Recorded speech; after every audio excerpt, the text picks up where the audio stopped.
Hello my dear students. सबसे पहले आप सभी लोगों का इस ऑनलाइन क्लासेस में स्वागत है। देखिए, हाई स्कूल फिजिक्स में हम एक बार फिर से स्टार्टिंग से पढ़ा रहे हैं और स्टार्टिंग से जब हमने फर्स्ट लेसन की शुरुआत कर दी थी। सबसे फर्स्ट क्लास में हमने इंट्रोडक्शन के बारे में बताया था और इंट्रोडक्शन के बाद हमने फर्स्ट लेसन को स्टार्ट किया था। फर्स्ट लेसन को स्टार्ट करते हुए हमने प्रकाश लाइट के बारे में बता दिया था। प्रकाश के परावर्तन किसे कहते हैं उसके बारे में बता दिया था।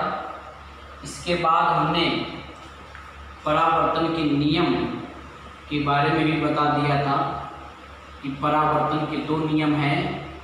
पहला नियम आपतित किरण, परावर्तित किरण और विलंब तीनों एक ही तल में होते हैं और दूसरा नियम आपतन कोण परावर्तन कोण के बराबर होता है।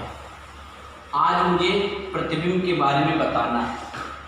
तो प्रतिबिंब के बारे में पहले ये बता दें हम, जब हम अपने जो घर में हमारे दर्पण लगे हैं, जो समतल दर्पण होते हैं, तो दर्पण के सामने जब आप खड़े होते हो तो हम देखते हैं कि हमारा प्रतिबिंब या हमारी आकृति दर्पण में बन जाती है। तो दर्पण में जो आकृति बन जाती है उसी को हम प्रतिबिंब कहते हैं। यानी मेरे कहने का मतलब ये है कि जब कोई वस्तु किसी दर्पण के सामने रखी जाती है तो वस्तु की आकृति जो दर्पण में बन जाती है उसे दर्पण का प्रतिबिंब कहते हैं। यह प्रतिबिंब दो प्रकार के होते हैं। एक होता है वास्तविक प्रतिबिंब और एक होता है आभासी प्रतिबिंब। अब ये वास्तविक प्रतिबिंब क्या होता है और आभासी प्रतिबिंब क्या होता है, ये आप देखिएगा। उसके पहले हम वो चित्र बना दें जो चित्र हम बना चुके हैं। जैसे हमने यह एक समतल दर्पण बनाया और इस समतल दर्पण के सामने एक प्रकाश का स्रोत यश रखा। इस प्रकाश के स्रोत से बहुत सी किरणें चारों दिशाओं में निकलेंगी। तो हम सभी किरणों को ना लेकर एक किरण हमने ऐसे गिराई। वैसे देखा जाए तो इससे बहुत सी किरणें निकल रही हैं, लेकिन हमें परावर्तन और प्रतिबिंब के बारे में समझाना है। तुम एक किरण लेकर ऐसे चलते हैं और ये किरण ऐसे है, और जैसा कि आप सभी को मालूम है कि ये किरण यहाँ से लौटेगी, चूँकि परावर्तन का नियम होता है। लेकिन आप लोग याद करिएगा, हमने क्लास में बताया था कि जब कोई किरण लौटती है तो उसके पहले उस पर एक अभिलंब गिरा लेते हैं। ये अभिलंब से इसलिए गिराते हैं क्योंकि इससे पता चल जाता है कि जो किरण हमने डाली थी, जिसको हम लोग आपतित किरण कहते हैं, वो कितने कोण पे डाली थी, और उस कोण को हम आई कहते हैं। और इसलिए जब किरण लौटाते हैं तो उसी कोण पर लौटाते हैं जिस कोण पर लेकर आए थे। क्योंकि ये परावर्तन का नियम होता है, तो आई पर लेकर आए तो आर पर हमने लौटा दी, तो ये आई आर के बराबर ही रहेगा। बस थोड़ा सा नाम चेंज हो जाएगा। इस आई को हम लोग आपतन कोण कहेंगे और आर को परावर्तन कोण कहेंगे। तो एक किरण आपकी किरण आई, ये अभिलंब खींचा और ये ऐसे लौट गई। बिना अभिलंब के आप परावर्तन नहीं करते हैं, अभिलंब खींचे फिर परावर्तन। इसके बाद हमने एक और किरण चलाई, सीधे किरण ऐसे गई, किरणें वाली लौटेगी। लौटने से पहले हम अभिलंब खींचे, लेकिन यहाँ हम देख रहे हैं कि यहाँ अभिलंब खींचने की जरूरत नहीं है, क्योंकि यही किरण जो आपतित किरण है अभिलंब का कार्य कर रही है। और अगर आपतित किरण अभिलंब का कार्य कर रही है तो फिर जो आई बनेगा वो जीरो बनेगा, क्योंकि आपतित किरण और अभिलंब के बीच ही आई बनता है। और जब ये दोनों किरणें एक हो जाएगी तो भी आई का मान जीरो ही बनेगा, और जब आई जीरो बनेगा तो फिर आर भी जीरो बनेगा। और आर जीरो बनेगा तभी कहा जाता है जब कोई किरण ऐसे गई क्योंकि R0 बनना है तो मैं इसे लौटा नहीं सकते हैं, तो मजबूरी में ये किरण उसी दिशा में वापस लौट आती है। यानी मेरे कहने का मतलब, जब कोई किरण दर्पण पर लंबवत गिरती है तो उसी दिशा में वापस लौट आती है। तो एक किरण ये गई जो ऐसे लौट गई, और ये किरण गई जो ऐसे लौट गई।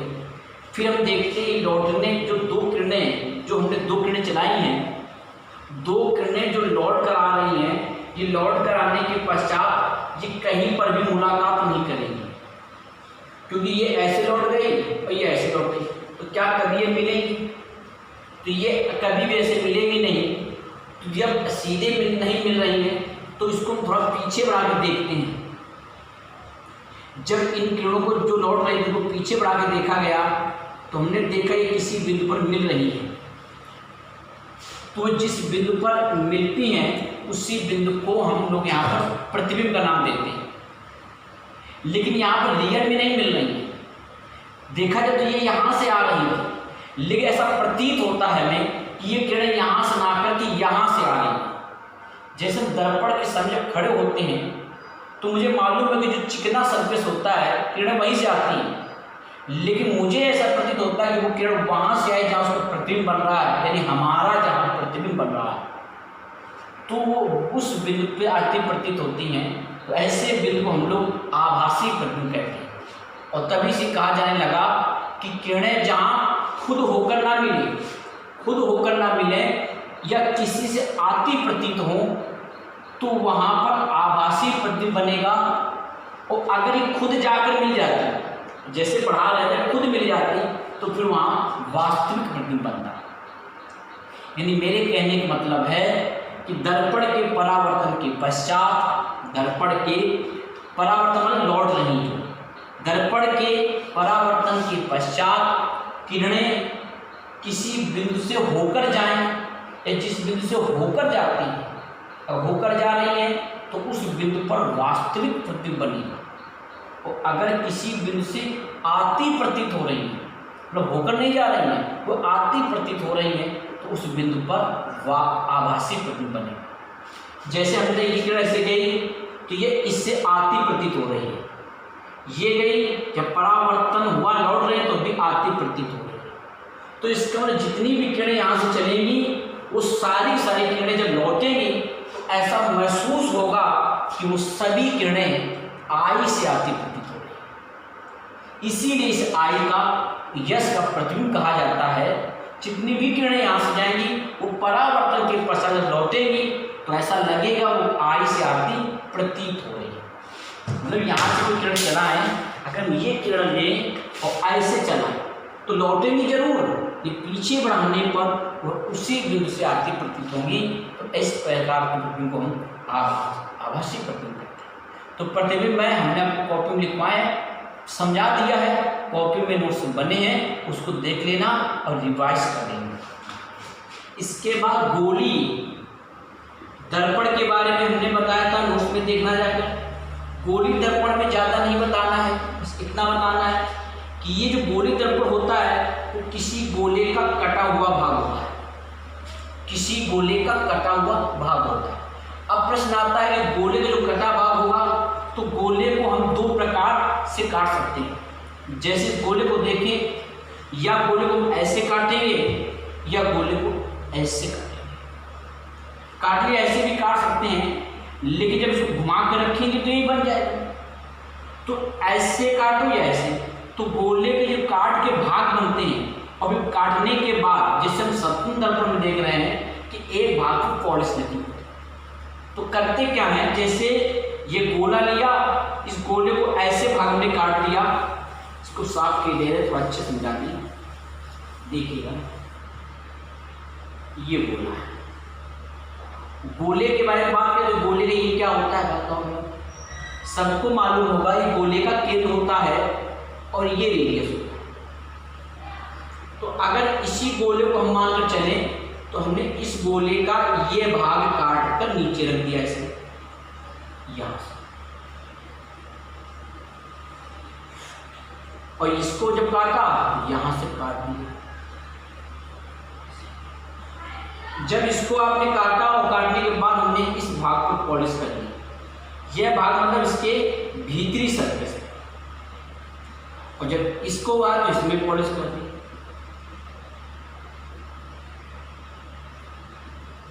तो इस प्रकार आप देखेंगे आपको दो दर्पण नजर आएंगे, एक ये दर्पण और एक ये दर्पण, और दोनों ही दर्पण गोले से काटे गए हैं, दोनों ही दर्पण गोले से काटे गए हैं, इसलिए दोनों दर्पण का नाम है गोली दर्पण। क्या नाम है? गोली दर्पण। लेकिन इस दर्पण की खास बात यह है जो पहले काटा गया, इस दर्पण की खास बात यह है कि इसके भीतरी भाग पर पॉलिश है। किस भाग पर पॉलिश है? भीतरी भाग पर पॉलिश है, और जो बाहरी भाग है उस भाग पर आप किरणें चलाएंगे।